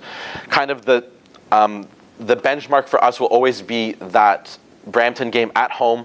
We contested 90% of shots. I can't remember which quarter it was, one of the quarters, but they scored 5 points because we contested 90% of shots, and 3 of those points were at the free throw line. So again, that's what we're always preaching to the guys, having them contest shots, and they can see visually when we contest shots at the 3, they hit 25% field goal rate when we contest versus 46% when they don't. 16% at the 2 when we contest, 80% when we don't. So again, providing context to the numbers for the guys and then having them understand, you know, there's a method to the madness. A lot of times with athletes, they're just saying, oh, coach is just, you know, saying stuff because he, you know, he's on some BS, or he doesn't know what he's talking about, what he's saying. But when you have numbers to back it up, it really reinforces what we're saying to these guys, and it really helps with the teaching and the buy-in for what we're doing in terms of system discipline. And the kind of what we mentioned, lineup analysis. This is our lineup analysis for our Vancouver win. As you can see, I color-coded it so whenever we're in a certain threshold, it goes green. So right away we saw that the lineup of Teddy, Steph, Glenn, EJ, and AJ was plus 16 in our last game. And again, we look at these from a context-to-context basis. It's not always the case. We look at different lineups for certain games. Sometimes we need to play big. Sometimes we need to play small. Sometimes it's a function of the ball screen coverages that, you know, the coaches determine is working the best with our bigs or with our guards, and that's what dictates kind of what's been effective. And so we have this live during the game, and then kind of as we build out throughout the season, I can stack all my data across game segments, whether that be cumulatively across a season or in 5 game segments. And so, for example, one thing that we determined early on in the season I think it was the 10 game stretch, looking at the lineup combination stuff, I have a different window where I can just input guys to determine, and it just pulls up their stats on the floor together. We found that Glenn Yang actually performed better with Simon Hildebrandt on the floor. And so the reason for that is, you know, Simon wasn't scoring a whole lot, but the way that he spaced the floor as a stretch 4 really made the difference for him to open things up. So again, little patterns like that we can determine by looking at combinations. And so then we start building around that, whether that's, you know, Glenn, then with Teddy, then we add AJ into it, and then Simon, and then determining which big fits in. And then now we can have a real determination of what makes these guys successful and what areas we need to put them in, and put them in situations where they'll succeed. And a lot of times you don't know that until you kind of dive into the context of a specific game, a specific season. And so another thing that we do is player tracking. So for example, this is something that we put together for Teddy, just putting together the types of shots he was getting. And one thing that he wasn't doing early on in the season, and as you can see, he was 1 for 7 for catch and shoot threes for 14%. But one thing that we noticed, especially early on, is that he's a really, really good catch and shoot shooter. So that's one thing we preached to him as we continue throughout the season. And so as you can see, his volume of catch and shoot threes has gone up. And even between games 6 to 10, he was on a really good hot streak there. And he went 10 for 14 from 3 for 71% on catch and shoot threes. So again, it's giving context to Teddy that, you know, these are the type of shots that make him successful. But again, as you can see at below, it actually increased his percentage like his field goal percentage and off the dribble threes, which he's a super talented scorer, and I'm never going to tell him to not take shots off the dribble, and he'll get to his Baja whenever he likes. But again, it's contextually making sure he's getting into rhythm, and these are the type of numbers that provide context to that for Teddy. So again, a little bit more, seeing his shot distribution, where he's getting shots from. Again, we told him we had to put the numbers together for him. You're elite at the rim, finishing at the rim. He's shooting about 70% at the rim, finishing in those spots there. So again, it's not selling himself short, getting all the way and finishing with aggression. That's on your right. On the left, you can see these are shot charts again. On the left, you can see the play call efficiency for when Teddy's specifically on the floor. So we can see certain plays don't work for him, or certain plays do work for him. And then we can kind of look into the shot charts to understand where those shots are coming from. That's a cumulative team shot chart, so it's the shots that we're getting as a team when we're running certain sets. So those are kind of the player-specific reports that I go. So kind of, I've mentioned a lot. Sports code, as Josh mentioned, is expensive. It's not accessible to everyone. So kind of how can you implement this within your own programs? And so Coach alluded to it earlier on. Kind of you have to figure out what matters to you. If there was one way to play basketball, we'd all be playing basketball the same. Each of you have your own individual philosophies that you're going to play with. And it's understanding what you buy into and how you want your teams to play. And then from there, it's understanding how you can track that. What are metrics that you can track to align with your style of play? Whether that's deflections, whether that's paint touches, whether that's paint touch threes, whatever that is, contest rate. Figuring out what that is and how you can implement that, and using accessible tools. So for a long time, a lot of teams still do it at the canned basketball level. They're still using Google Sheets. They're still using Microsoft Excel. I've helped them with that. But the way they do that is through volunteers. So again, there's a lot of young people around, as you can see in Manitoba, you folks being here, your players, if they're part of your older team that want to get into the coaching areas, they want to be introduced into the coaching aspects of things, knowing that, we're all not going to be 6'9" and shoot the ball like Simon Hildebrand. Sometimes their basketball career is over by the time we get to university. So how can they build their resume in the meantime? And you can do that within your own grassroots programs by recruiting volunteers to help track stuff during games, by helping manage a database of Excel spreadsheets. So that's stuff that you can do, tangible stuff that you can do, not only to support your own ambitions as a coach, your own ambitions of winning games, but also kind of building up the basketball community with future professionals that, can go. Because personally, I'm still quite young, but I started my basketball career at 17 years old at Brock University. So I've had from 17 to 24 to build that experience. And so imagine, the quality of basketball professionals you can get as we're starting with kids in high schools, starting with kids in, programs around the city. So again, those are just some tangible ways that you guys can bring it into your own programs. And again, more than happy to have discussions as to what that can look like for you. But that's all I've got. Like Coach Mike said, my name is Tevin, Juwan Brown. I go by Juwan based off the state and country I'm in. I don't know why I do it, but I just do. But like he said, I spent the last season with the Texas Legends in the G League, the head video coordinator, player development coach. So that was a great experience. Then he offered me a job in January, and I hopped on it and just took the opportunity to come to Canada. It's been great. So I've been loving the people. People in Winnipeg have been great to me. You also have been really nice, which is a different speed that I have to deal with in the States. But to start off, a saying that the players kind of came up with is trust your lab. All right, so I'm really big on working hard as you possibly can, and we just live with the results. So especially in Elam, you hear it said, trust your lab throughout the entire Elam. Then the quote that I got from Coach Mike as well, just be the best when it matters the most. Right, so trusting your lab flows right into that. And the only way you can be your best is if you're trusting your lab or you're in the lab. So first thing first, there's room for everybody on the plane to be creative and conscious if you are your own person. If you're trying to be like somebody else, then it isn't. Right, so pretty much saying for players, just focus on your own development. Right, so especially at the professional level, you deal with egos or whatever. 3-and-D guys that want to be scorers. Just focus on your own game. If you just be a 3-and-D guy and add attacking closeouts, now you've added to your game, and there's still room for you and your creativity and your development. A philosophy, right? So everything as far as your team and program, you have a philosophy. So you should also have a philosophy for your player development program.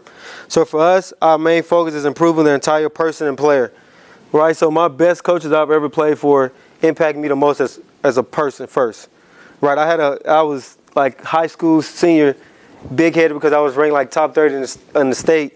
Just got kicked out of practice, preparing on a Friday to go to a football game, and my head coach pulled up to the house and like talked to my parents, and my night was over because I was just not doing what I was supposed to do, right? So coaches like that take the extra time to invest in me as a person impacted me the most. Then focusing on both the individual and the team, right? How can we put your skill set into a team setting without overlapping the coach's wants and needs for you as a player?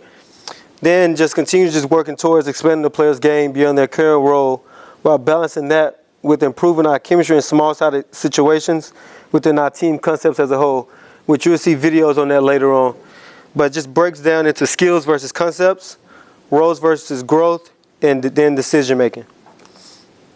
Number one, like I just said, teach players how to win in life, right? So especially as player development coaches and coaches in general, like if you're in the gym all the time with the players, you're spending the most time with players than your head coach, right? So as a player development coach, for me, I take value in impacting players first in their life and just like their daily habits, right? So you can impact life with your actions, your words, and also just being a presence, right? So sometimes players just need an ear to listen to, right? Then secondly, be their mentor, right? I've played for judgmental coaches. Like players most times don't want to be judged. They want to be able to trust you. They want to be comfortable to be able to just talk and communicate and just solve their current problems and let it pass over. Then thirdly, passion. Help them find their passion, their purpose, then their peace mentally. Then something that's also overlooked is just time freedom. Like allow them to be with those that they love, then also allow them to find the value that they bring into every circle that they are in, or when they are in. Then money freedom. If you're working with professional players or those that are making money, just help them realize that you don't have to spend all your money within the first 2 or 3 months or whatever. Teach them, like help them figure out a way to invest, like save money, find somebody to help them, to just guide them in the right direction. Then the last quote is, when a player struggles on the court, it is often a reflection of off-court pressures, right? I mean, we all deal with it. Even as coaches, we deal with it day to day as well, having to show up every day with our daily lives. So we can't expect any different when players struggle as well. And then secondly, what we're all here for is teaching players how to win in basketball, right? Creating an environment of failure. The only way to victory is through battle, right? So let's do like ups and downs of a season, skill development sessions where it's all live, decision-making drills where practice isn't cute, it's ugly, it's messy. Like those are the moments we need to value more. Then simply individual fundamentals, playing within team structure with freedom, 2-on-0, 3-on-0, and 5-on-0 concepts, which we'll talk about as well. Then help players treat teammates well, right? So Magic Johnson effect. Everybody remember Magic Johnson for his smile, his energy, his personality. So simply be someone who makes everybody feel like a somebody, right? So talk and touch was simple. Like Coach Mike does a great job with his energy every morning. Like I can be having a bad day, he walks up with a smile and a fist bump. Like that's the talk and that's the touch right there, and that brightens my day. So right, just help players to be that positive impact in every locker room they step in. And also, obviously, help them respond to adversity, pressure/stress, weakness, and distractions.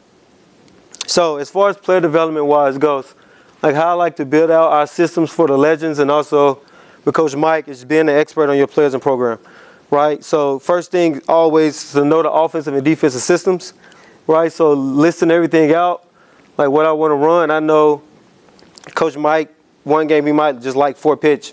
If I don't know 4-pitch, how can I teach the players 4-pitch? I can't, right? So I have to be able to know his offensive system and also defensive system. So if he just had we just had a player change his ball screen coverage, right? If I don't understand the details within that ball screen coverage, I can't teach them or have them work on that coverage within the player development session, right? So I have to be an expert on our system. Then secondly, list the skills, right? Because that's ball handling, passing, finishing, shooting, any skill that helps players be successful to make your system work. And then thirdly, progression-based drills, right? So it's pretty much like read by read, A, B, C, D, E, F, G, which shows intent. So when players walk in the gym and everything is progressed, it shows intent that you prepared, you took time out, and it shows that you actually care about them. Secondly, help players understand the why, when, and how. So if everything is progressive, like they understand why I'm doing it, when I'm going to do it, and how I'm going to complete it. Also, thirdly, creates a clear picture for decision-making sequencing, which I learned from Kobe Bryant doing his details, right? So he was preparing for the San Antonio Spurs in like 2001 for a playoff series. And all season, he struggled against the Spurs because they was forcing on baseline and they doubled. He hadn't seen it as a third-year player. So he went back, watched film, and he put that in his mind that, okay, if he forced me baseline, my first option is rim. My second option, if he's late, I'm going to just pull up. My third option, if they double, now I'm just reading weak side. So helping players understand and see the game like pretty much in your viewpoint. Then multiple action teaching, which we'll go over as well. Maximizing their time. Then don't kill their sweat. Really big on that. I like to teach either after or before. I don't like to stop in the middle of the drill and give a long speech. Like honestly, players, especially at our level, they don't enjoy speeches. We have the head coach talking. We got 1,000 people already giving a speech, right? So just allow them to keep their sweat going. Allow them to continue to do what they love to do. Fourth, decision-making drills and small-sided games. Competition is huge. Then teach players how to play intuitively with detail, right? Coach Mike is really big on freedom, but he's also really big on detail. So how can we continue to focus on both of those without losing our purpose and our goal? Then script it, read it, then play it, right? So if we're working on floaters, right? So it's a script with no defense, read it. If the low man is over, if the low man helps over, get to your floater. If he stays back, it's a layup, right? So you want to be able to blend everything together, which is going to help retention. And then organization. Know your audience, right? So it's either individual or it's groups, right? So know that as well. Position specific versus combo. Then mix it up, which we do a lot with our player development, which just builds chemistry and togetherness, right? If everything is individualized, players start to think it's my game. I need to work on my game. But if I have a group setting and like a team setting, now they're building that chemistry, their relationship with their teammates. And if I've seen Mike knock down this corner three 5 straight times, like in a game in that pressure moment, I'm going to have trust in Mike to knock that same shot down that I've watched him practice all week. Which this is a quick, did I skip one? I skipped one, I'm sorry. Workout variations for me, right? Which I got from Cody Topper, which is a huge mentor to me, which is brush your teeth, right? It's 30 to 15 minutes on the court, and you just go to work. Most times it's routine based, and you want to be very precise. Then water your plants, which is also about reps and just reps on reps. Then also just mind your load. The season is long. Everything don't have to be go, go, go. Sometimes it can be 2 or 3 makes with precision and focus on detail, and we good for our 15 to 30 minutes. Then sharpen your sword, which is through full contact, which that's where you'll find your decision-making drills in small-sided games. Which this is a quick clip of just a guard workout I put our legends guards through, Grant Riller and McKinley Wright, 2 guys that were two-way guys. I always like to start in, then work out, especially around the rim, right? So we got floaters, and now you go into driving through the gap, and you're working on pickups to play through contact.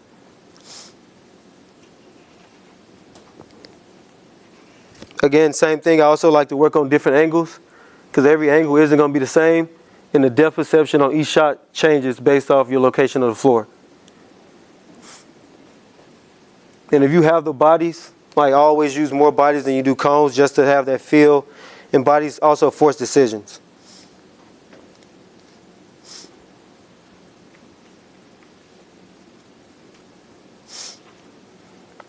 So now you see us playing off the dribble. Now we get into the same exact finishes, right? So it's progression from the block to the elbow. Now we're attacking downhill, and now they can get into their game, get into their bag, whatever they want to do off the bounce.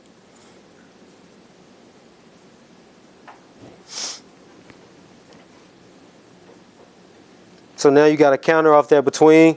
You're just going between cross, getting into the same floater, reading that nail defender. Now something we did with the wings, similar situation, similar finishes. This is going to be a different progression though, because these guys, Yuda Baba, which is a really good Japanese player, and Taze Moore, which he just earned an Exhibit 10 from the Dallas Mavericks, they were our 3-and-D guys, right? So every workout shouldn't be the same. Everybody should have their own personal focus. For these guys, we just really wanted them to be good at corner threes, 0.5 decision making, and then converting and being a good decision maker once you get your feet in the paint. So now we attacking closeouts off the perimeter.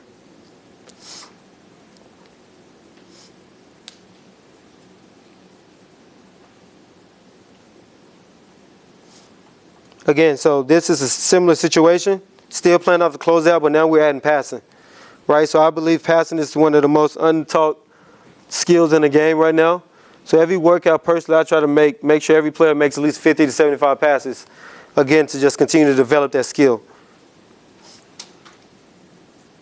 So now he'll just flow right into his shots, his catch and shoot shots. We want guys, especially at the highest level, you want guys to be making at least 40 to 50% of corner threes. Then we'll just flow right into ball screen stuff for him as well. Won't do a lot of dribbling with the 3-and-D guys. More so want them to be precise with their footwork and setups without using their bounce. Then we just get into different reads. And then off this finish, now we just flow into 2 corner threes. So you just continue to create that next play mindset.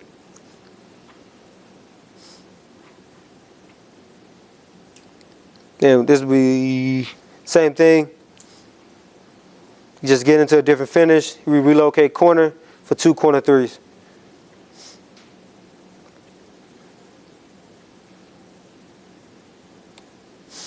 For shooters, Tyler Hall, he was one of our best shooters in the Legends. Shot like 41% from the 3, which again, his workout is different from everybody else's. Right, so most of the time when he came in and did his brush your teeth, 15 to 30 minutes, most of it was footwork.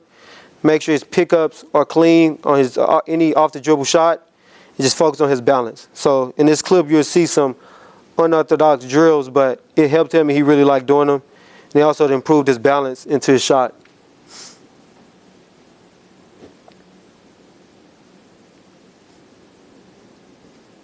Then there I just mixed in his footwork and balance with just the off the dribble pickup stuff. We were just working on close to the basket.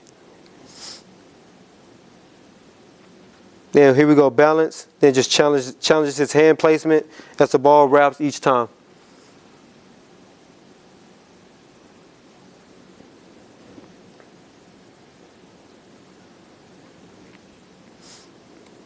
So now if you have guards and bigs, so combo work, which we here Taze Moore was in the moment transitioning to a point guard, and the big was transitioning to the 5. Right? So they had to build that relationship of understanding different roles, the concepts that needed to be executed to take advantage of the coverages that we was going to see in our next game. But again, really big on just building that relationship with each other and understanding the other person's job.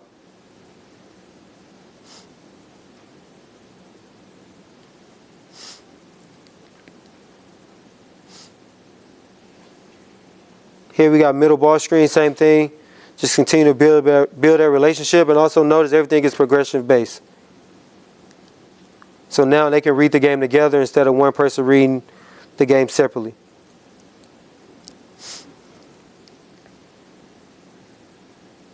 And again, so now we get into multiple action stuff, which the big will go set a guard tie screen, which is just a roll down on that screen defender. He'll roll down, open up that lane for that guard to finish. Immediately he'll flow right into another ball screen. Right, so we was really big on setting multiple ball screens in one possession. So this is how we worked on it and built that habit. Then once he pops, now you playing off that closeout. And then multiple action teaching, right? So preparation for us going into games as a player development coach, study opponents' defensive coverages, right? Study other teams attacking their coverages, other CBL teams, then study NBA teams attacking similar coverages as well. Then again, which we talked about earlier, just continue to study our offensive system to help players to be put in position to be successful. So in that stage, I would normally text Coach Mike, or Coach Mike would text me like, hey, what you think we should run against Brampton, right? There was a heavy ice team that we struggled with. I was like, let's run more drag ball screens or flip the angle of it. And then I'll just send film out to the team, which you will see as well. Then just helping the players understand the reads and options needed to exploit the coverages. Then I like doing something called build down drills, which will start 4-0. It'll go down to 3-0, 2-0, then 1-0, which you'll see as well. Then again, the game is random, right? You want players to be free and just be able to respond to wherever they see in the game. So this will be a game plan, a game prep film. Boston was the best team at attacking ice coverage, and all they did was set early drag screens and just flip the angle.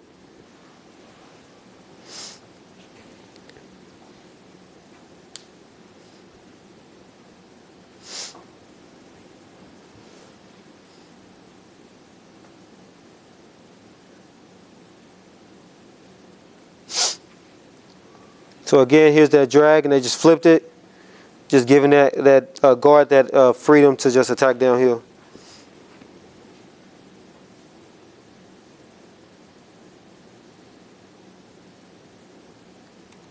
So this is the other type of film that I send out for the team, right? So it's game prep as far as preparing for the team. Then it's concepts that we need to improve on as far as guards, bigs, right? So over the last week or so, we've been talking more on our bigs about popping in our spacing, right? So this would be a simple clip that we use called teaching tape with the Mavs to help bigs and also our guards to see the details they need to play with to explore what they see. So number one, just forcing overs. Then number two, we want our guards to be able to engage their coverage. And also you're going to put pressure on that weak side by having proper floor spacing.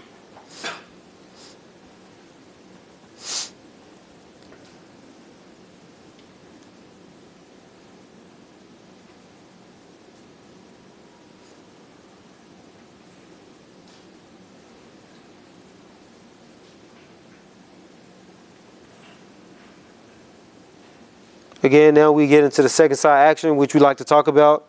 That's actually a part of our offense, so I like to send film that also connects with what we do offensively with the Sea Bears. Right, so we just popped. Now the bigs has to understand where the help is going to come from. It's going to be a stunt. We should 45 cut against the stunt to take advantage of the defense. But you want your players to be able to read and see the game together. Then for us, the game against Brampton, this is how we prepare it. Similar film that I just sent. We got the flip of the angle, then right away we go into the second side action off the ice. Then each player gets a shot each time. So it's really big on rewarding players for making the right decisions, right? If we're doing a passing drill or defensive drill, it's really big on allowing them to get the shot afterwards, because it creates like a reward for doing the right thing. Again, just continue to get into different options that we need to play off. We got our ice attack. Now we just flow right into our drive and kick game. Make sure we have proper spacing. And we want to encourage kicking and relocating to just continue to reopen space.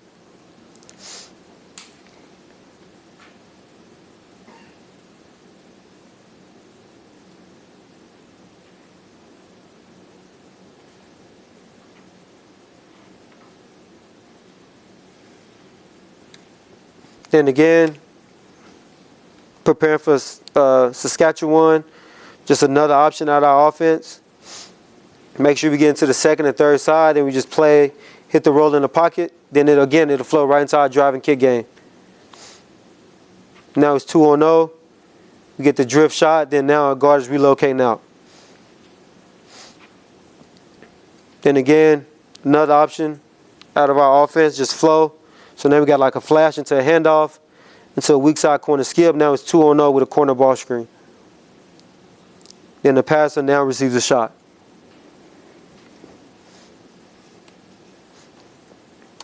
This was early on, just preparing our guys for pick and roll coverages. Again, really big on teaching players how to play out to the play. So now we flow into like empty side ball screen stuff. Then the second side action. We get a shot, now it's 2-0 with a step up with a kick to the corner. And the player that made the pass relocates and also gets another shot. Now again, we have a 4-5 that's stuck in the corner. 2-0, pin down shots, then relocate for another shot.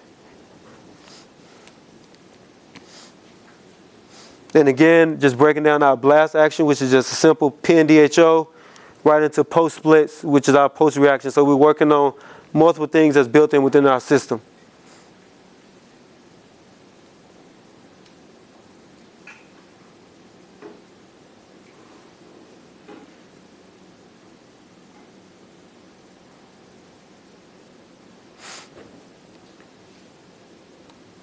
Then competition, the last phase is controlling the setting, right? Small sided games, control the concepts, encourage problem solving, right? So you want to be able to have players problem solve themselves, right? I don't want to control everything as especially at the professional level and also at the college level as well. Allow them time to work together, figure out the problem themselves, because in a game, basketball is too fast.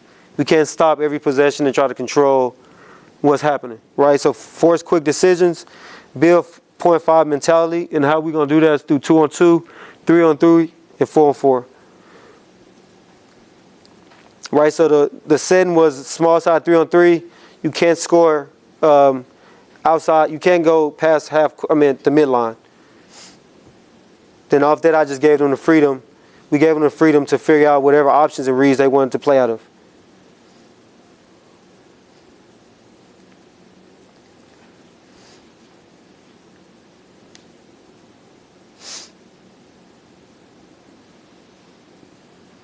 And again, we got the shake.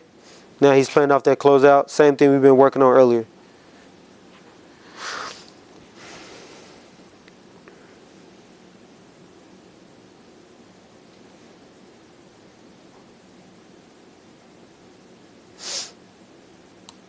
Then lastly, just the in-game results versus Brampton.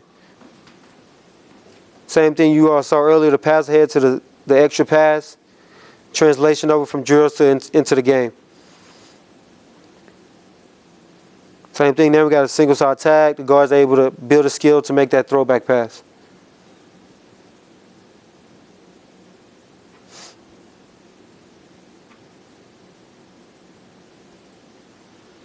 Then we just talked about earlier versus the ice. We just worked on flipping angle the screen, which frees up Jelani for that pull-up three. Then earlier in those clips, we just worked on snaking. Who was able to snake and get that extra three. So this is how we like to build our player development system with skills and work our way down to team concepts.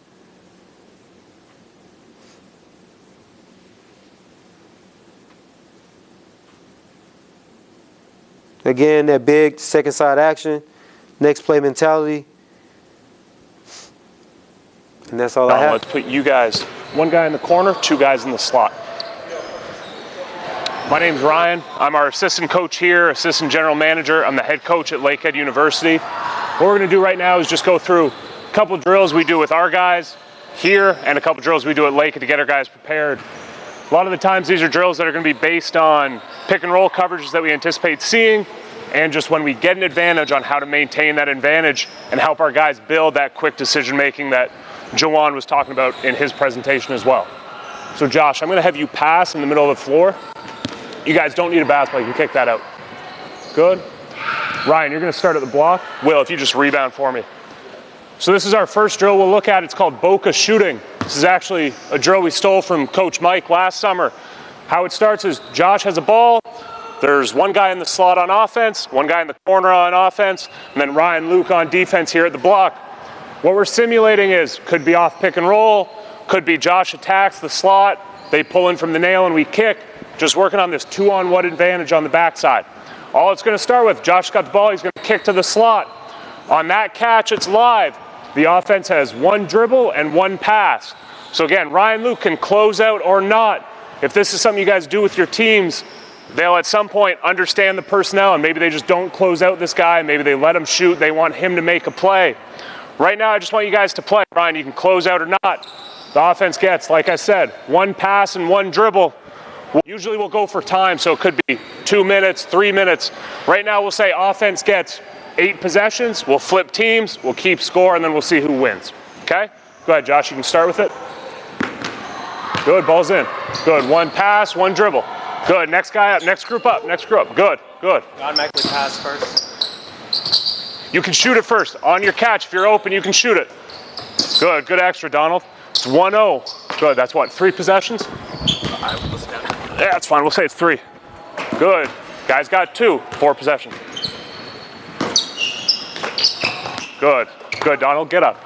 Good, 3, that's 5 possessions. 3 possessions left, 3 possessions left. Good, good extra. Good, way to be ready to shoot it. Good, 4, good, 2 possessions left.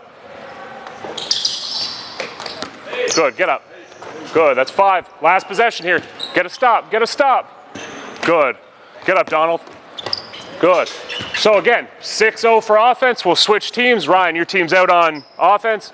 Donald, your team's on defense.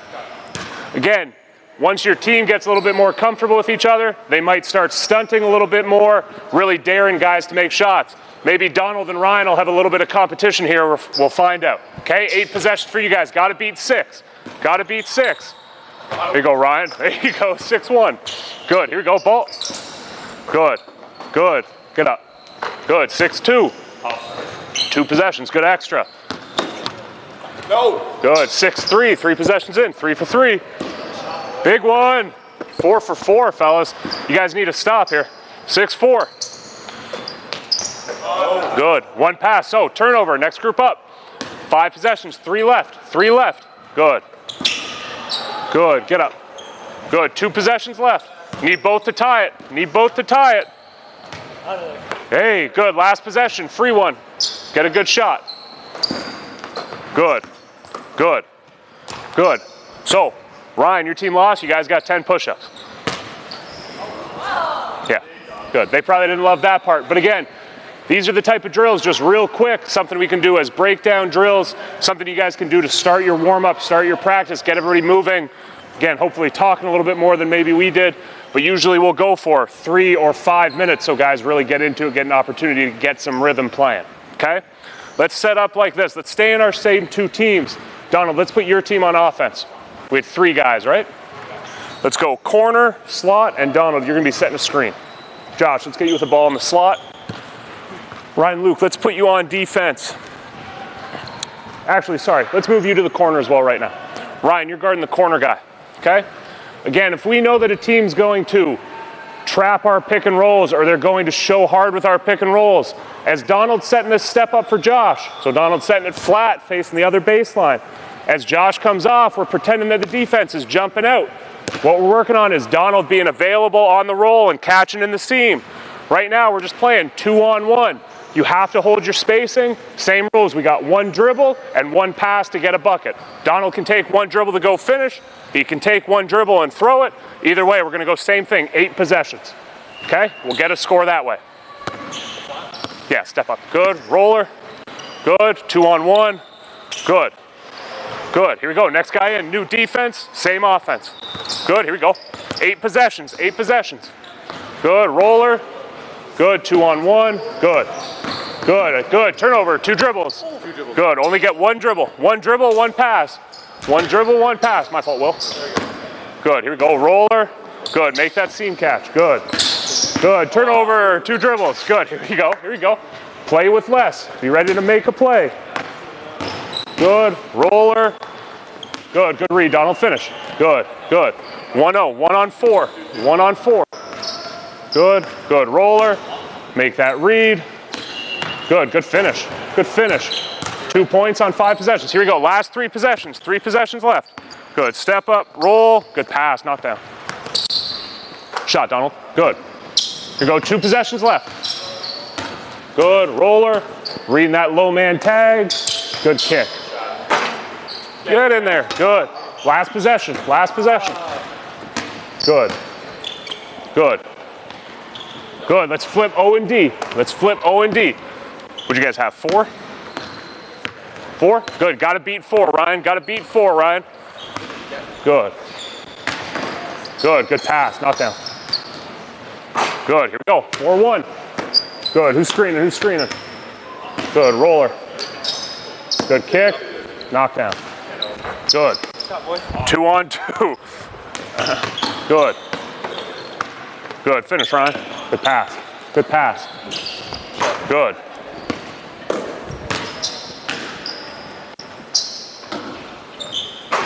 Ooh, 4. 1 to win it. 1 to win it, Ryan. Wanted to win. Didn't get it. Here we go. 2 more possessions. Need 1 to win it. Need 1 to win it. Good. Good pass. Hey, big one. Tie game. Winning possession. Good. Got it. Donald's team's got 10. Ryan, let's keep your team on offense. Let's put, Ryan, you're still setting that screen. Let's put an extra guy here in the slot. You guys have 1 more? Good. Good. Donald, let's get you guarding the low man right now. Let's get you matched up at the nail. So again, same thing. You can stay in the corner. We're just building off that same action. We know this team's gonna trap. Again, maybe it's a game plan, maybe it's your belief in cutting, maybe it's a non-shooter in the corner. As Ryan sets this step up and catches in the seam, on Donald pulling over, you have the option now. You can cut or you can hold spacing. Again, the rules are a little bit different. We have 2 passes, but still only 1 dribble. Okay, we want to get the best shot, putting pressure on the rim, and just working together to make quick decisions. Okay, just building down from that step up. Okay, we'll go 5 possessions each here. You can cut or hold spacing in the corner. Good, good, good, shot. Good, again, 2 passes, 1 dribble. 2 passes, 1 dribble. Good, low man's pulled in. Good, Ryan's making that read. Good, good finish, Ryan. Good, 1-0. Good, low man's pulled in. Good, reading that low tag. Good pass, good cut. Hey, Donald, good. 2 possessions left, 2 possessions left.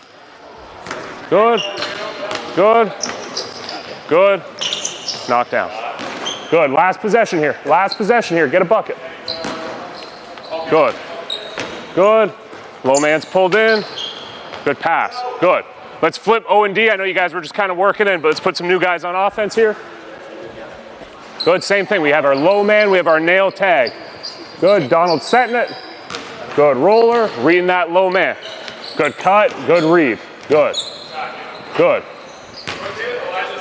Good, there you go, good talk, Donald. Here you go, low man and nail, low man and nail. Good, good cut, good pass. Good, good. Here you go, 3 more possessions. Make that read that low man, read that nail tag. Good, good pass, good cut. Good, Donald. Here you go, 2 more possessions.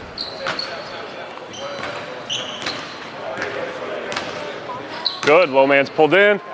We cut, good, good. So, too many passes. Here we go, last possession, last possession. Good, good, good, good job. Good. Now let's stay with our same setup. Donald, your team can stay on offense. Same thing you guys were just doing. Let's put you back as the screener though, Donald. Good, let's get you guys on defense still, same thing. Now again, you guys saw in the film we were talking about attacking the ice. We were trying to pop our big or flip the angle. Right now, Donald's still setting that same step up. Donald's gonna pop. Josh takes a couple dribbles off it, we pop. On Donald's catch, we're gonna cut the stunt from the 45. Elijah? So Elijah's gonna cut to the rim. Right now, you have to make a decision. Are you letting Donald shoot it? Are you pulling over? Then we're trying to force Ryan to make that decision defensively. You can lift out of the corner a little bit. Same thing, 1 dribble, 2 passes if you want it. Okay, let's see how it looks. Step up, pop, cutting the stunt. Good, cut the stunt. Good, good, good. Good offense, here you go. We'll go 3 possessions each, 3 possessions each. Here we go. Step up, pop, cut the stunt, Donald. Good. Good, good, that's fine. Held his spacing, still got a good look. Here we go, last rep, last rep. Good, step up, pop, cut the stunt, read the low man, good pass. Good, good, flip it over, flip O&D. Ryan Luke's team's on offense. Same thing, Ryan, you can pick and pop, read that tag. Good, pop, cut, good, and play. Good, good pass, good extra. Good offense, good offense. Here we go, 2 more possessions. Good. Good. Good read. Good extra. Good. That's good offense. Getting good looks at the rim. Last possession here. Good. Good cut. Good. Good pass, Ryan. Good patience. Good. So again, if you guys have the bodies to get either 3-on-3 or have your coaches defend, I know at Lakehead our guys love when we play defense and they get to beat the hell out of us offensively for a little bit. It gets everybody feeling pretty good when I'm trying to guard anybody. So I thank you guys for your time. That was really it for me. I just wanted a couple quick advantage drills. That's the type of stuff we try to build into our practice, whether it's warm-up, player development like we saw with Juwan. That's the kind of guided or 3-on-3, 3-on-2 drills that we like to do. Okay? Thank you guys.